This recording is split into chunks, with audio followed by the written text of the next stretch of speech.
দাউদ আলাইহিসসালাম, একজন মহানায়ক, যিনি পরাজিত করেছিলেন সেই দৈত্যকে যার কারণে নবী বনী ইসরাইল ছিল দাসত্বে। তিনি ছিলেন এক জ্ঞানী নেতা, একই সাথে একটি পূর্ণ রাজ্যের অধিপতি, এবং আশ্চর্যের বিষয় হল তিনটি প্রধান ধর্মই তাকে শ্রদ্ধা করে এবং গ্রহণ করে। তিনি ছিলেন এক শক্তিশালী যোদ্ধা, যিনি বিজয়ী হয়েছিলেন পবিত্র বাইতুল মুকাদ্দাস আল কুদুসের, আর ছিলেন এক রহস্যময়ী নবী, যিনি পাখিদের ভাষাও বুঝতেন। কিন্তু প্রশ্ন হল, এই মহান ব্যক্তির ভিতরে আর কি রহস্য লুকিয়েছিল, যার সম্পর্কে আল্লাহ কুরআনে বলেন তিনি তাকে উচ্চ মর্যাদা প্রদান করেছেন।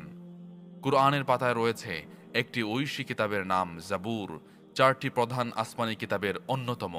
এটি দাউদ আলাইসাল্লামকে প্রদান করা হয়েছিল।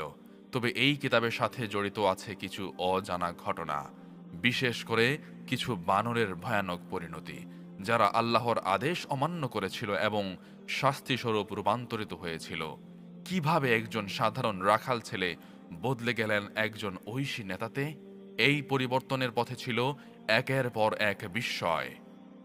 কিন্তু শুরুর আগে একটি ছোট্ট অনুরোধ, আমার এই চ্যানেলটি সাবস্ক্রাইব করতে ভুলবেন না, ভিডিওটি লাইক করুন আর নিচে আপনার মতামত কমেন্টে জানান।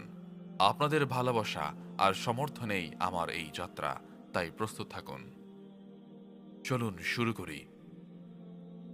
অনেক অনেক দিন আগে এক প্রাচীন ভূখণ্ডে ছিল একটি ছোট্ট গ্রাম। উর্বর সবুজ জমির মাঝে নীরব শান্ত সেই গ্রামেই বেড়ে উঠেছিল এক কিশোর। তার জীবন ছিল খুবই সাধারণ, পরিবারের সঙ্গে মাটির ঘরে বসবাস। সে ছিল তার বাবার সবচেয়ে ছোট ছেলে। এই ছেলেটি ছিল বনী ইসরাইল বংশের উত্তরসূরি। তার পরিচয়, সে একজন রাখাল, যার প্রতি সমাজের বিশেষ কোনো দৃষ্টি ছিল না। কিন্তু ভাগ্যের খাতা ছিল ভিন্ন। এই ছেলেটির জন্য আল্লাহর পরিকল্পনা ছিল অত্যন্ত বিশেষ। এই কিশোরের নাম ছিল দাউদ আলাইহিসসালাম। সে তার শৈশব কাটাতো পাহাড়ের সবুজ ডালে ভেড়া চড়িয়ে, যেখানে হালকা বাতাস বইত প্রশস্ত উপত্যকার মাঝে। তার হাতে ছিল শুধু একটি রাখালের লাঠি আর একটি ছোট গুলতি, কিন্তু এই সরল অস্ত্রগুলো তার জন্য ছিল অসাধারণ। সে এই গুলতি ব্যবহার করত নিখুঁত দক্ষতায়, আর প্রার্থনা করত পাহাড়ের প্রতিধ্বনিত কণ্ঠে, কারণ তার সবচেয়ে বড় অস্ত্র ছিল তার ঈমান ভরা হৃদয়। ছোট থেকেই বোঝা যেত এই ছেলে অন্যদের মতো নয়। সে শুধু পশু পাহারা দিত না, সে চিন্তা করত এই জগতের অর্থ কি, এই সৃষ্টির পেছনে রহস্য কি। সে তাকিয়ে থাকত রাতের আকাশে, তারাদের গঠন দেখে ভাবত সেই মহান সৃষ্টিকর্তার কথা। সে আল্লাহর কথা স্মরণ করত। তার হৃদয় থেকে ভেসে আসা সুরে তার পরিবার, বিশেষ করে তার বড় ভাইয়েরা, ভাবত সে সারা জীবন রাখাল হয়েই থাকবে। তার দৃষ্টিতে দাউদ কখনো যোদ্ধা কিংবা নেতা হতে পারে না, কিন্তু আল্লাহর ইচ্ছা ছিল ভিন্ন। আল্লাহ লিখে রেখেছিলেন এই ছোট রাখাল একদিন একটি জাতির ভবিষ্যৎ পরিবর্তন করবে। আর প্রতিটি মহাকাব্যের মতো এই গল্পেরও ছিল একটি টার্নিং পয়েন্ট।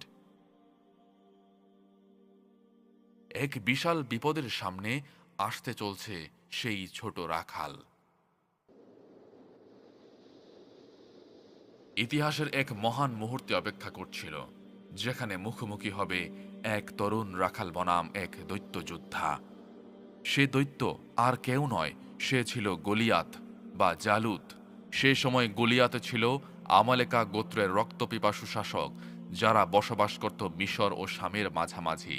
সে পরাজিত করেছিল বনী ইসরাইলকে, তাদের নারীদের ও সন্তানদের করে নিয়েছিল দাস।